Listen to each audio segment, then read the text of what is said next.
Oh there, this is Adidas Guy. What I want to do right now is demystify some of the mystery surrounding brake levers on the GS500. There's a lot of myth about what's compatible, what's not compatible, so we're going to cover that briefly, and then I'm going to show you how you can change your own brake lever in a matter of a couple of minutes. Now, why would you want to change your brake lever? Well, it may look like this one or this one. Funny bend from dropping your bike or crashing.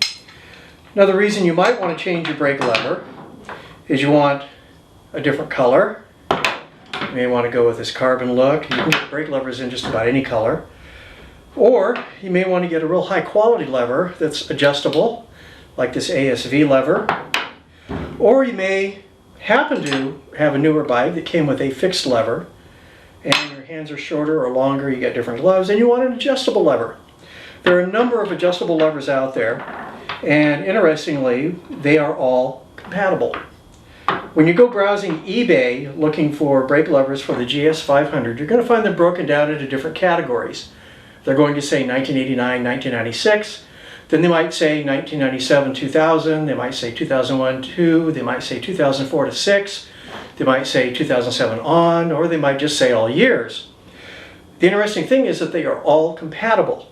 What they did in 1989 when they first came out with the bike is they had a black adjustable lever. I don't have one here to show you, but it was like this one except it was in black. Then they went to the aluminum color after that, and somewhere, I don't know, 2000 or somewhere, or 2004, they decided to drop a few pennies off of the expense of the bike, and they went to one like this that's fixed, where you can't adjust the span.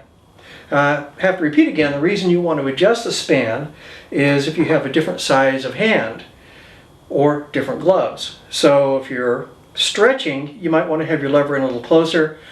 If you are cramped, you might want to have the lever a little bit farther out so it feels comfortable for you. If you have different thicknesses of gloves, you might need the lever closer if it's a thick glove, or you might want it farther away if you've got thin gloves, just for your own comfort. And when you're comfortable riding, you're also quite safe. Let's look at a few of the different ones and see how they compare. As I said, this one is the stock lever. It's bent, has had some paint put on it, but it's not adjustable, and this is on all the newer bikes. The older bikes, the 89 and on, had a lever like this one. It was adjustable, and to adjust it, when it's on the bike, you would pull it out a little bit and you would turn the knob, and you had 4 different adjustments. There are some other aftermarket levers which look quite similar. This one has 6 adjustments. If you look at the dial, you can set it at one distance or another, closer or farther away. There's one with a carbon look to it. One word of advice on these: if you happen to bend it just a little bit, this stuff is going to peel off. So you might go for something that's more anodized or black or silver. This is a black one that's adjustable. This is a high quality ASV lever. This one I like. It's very comfortable. They cost about $125 each. But the nice thing is, while you're riding the bike, you can use your thumb and easily adjust this.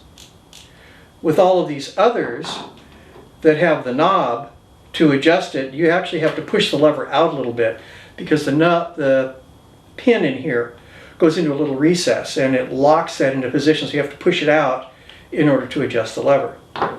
There's another type of lever out. LSL makes some great ones that are compatible for the GS500, and a number of other companies make them also, and they have a lever. And this lever, you can see it changing the position of this a little bit. We'll move the lever in and out a little bit. And you can flick this with your thumb while you're driving. And that's a very nice one. These cost a little bit more, anywhere from $50 to $85 a pair. This one also has a couple of extra features to it. You can adjust it to be short or long by adjusting this screw. You can move this piece in and out. And if you crash, it bends up so that you have less chance of actually damaging your lever. I personally don't really care for the feel of this one because of the bump right there. My favorite is the ASV or the LSL, which we'll look at, which is right over here on Junior. To replace your brake lever, you're going to need a little bit of grease because you want to lube the parts. You're going to need a screwdriver, and you're going to need a socket wrench because there happens to be a nut on the bottom here that you have to take off. And after you take off the nut, you take off the screw, and actually that's about all there is to it. So let's review again. You've got a choice of levers. There's a lot of compatibility, and let's look at that compatibility list briefly. So when you go buy your levers, you know what you're going to get. While you look at the list, I want to give you one word of caution. You may buy a set, which is a brake lever and a clutch lever at the same time. When you buy them, there's one thing to be aware of. While the perch for your clutch lever is the same, there's a switch on the bottom that they changed. In the early years, this was not a switch with 2 pins on it. You would see a little PC board on the bottom. And inside the switch, there's a little pin that activates by the clutch lever. The pin is shorter on the older bikes than it is when they went to this gray modular switch. The difference being, on a newer brake lever, this hole is deeper to accommodate the difference in the switch. On older ones, and you may not be able to quite tell the difference, this hole is very, very shallow. So if you buy an 89 to 96 clutch lever and you attempt to put it on a newer clutch that has this switch, what will happen is you'll break the switch because the pin on the switch is too long. However, if you buy a newer clutch lever for a newer bike, the fact that that little hole is deeper is going to be immaterial if you've got an older bike with the older type of switch. So it's backward compatible. The older clutch levers are not forward compatible. One last word of advice. If you're going to go change your clutch lever, and we will have a video showing how to do the clutch lever changing and adjustment of the clutch, take the switch off first. You'll notice this little hole right here for the switch.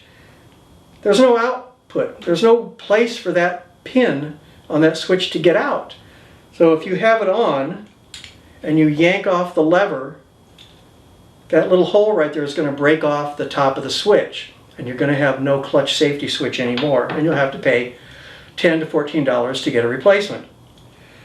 The good news is, if you do happen to do that, and a lot of people do it because they don't know you have to take the switch off first, all you have to do is short the 2 wires together that go to the clutch switch, and that overrides the clutch switch. So when the clutch is in, when you pull it in, it closes the switch, and that will allow the bike to start. So short those together if you happen to break the switch, but do get the switch back. It's a nice little safety feature to have.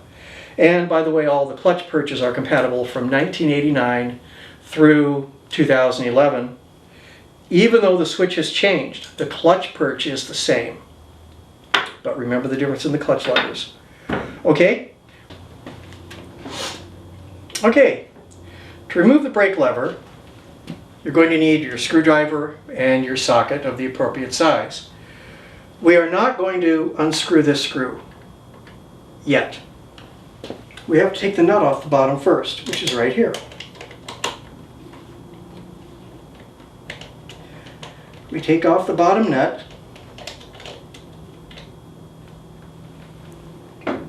Now we can unscrew the screw that holds the lever in.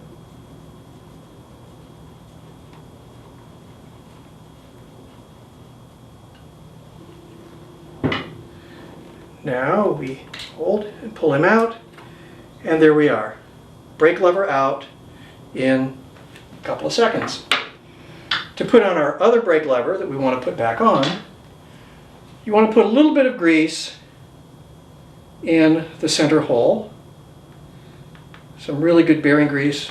White lithium grease really is the best stuff to use, I would think. Put a little bit of grease on the pivot point that touches the master cylinder right here. You can even put a little grease right there on the master cylinder, because that's a wear point. And maybe smear a little bit on the bottom part here that touches the switch, just to reduce any friction and wear on your parts. And we'll take our pin, we'll take our lever, we'll position our lever in. Now we'll apply a little bit of pressure because it presses on the master cylinder to get him into place. Come on, there we go. Oh, there we are. I didn't have the holes lined up. We screw them back in.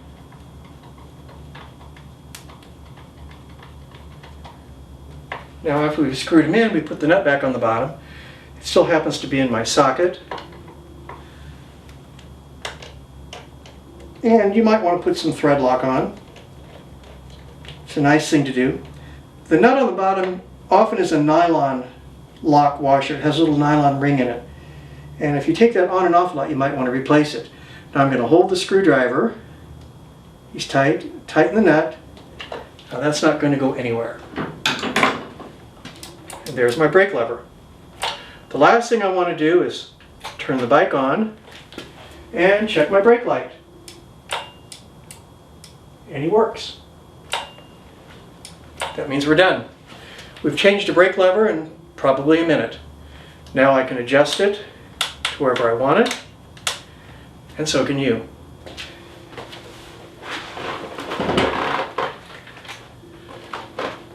And this has been Adidas Guy again.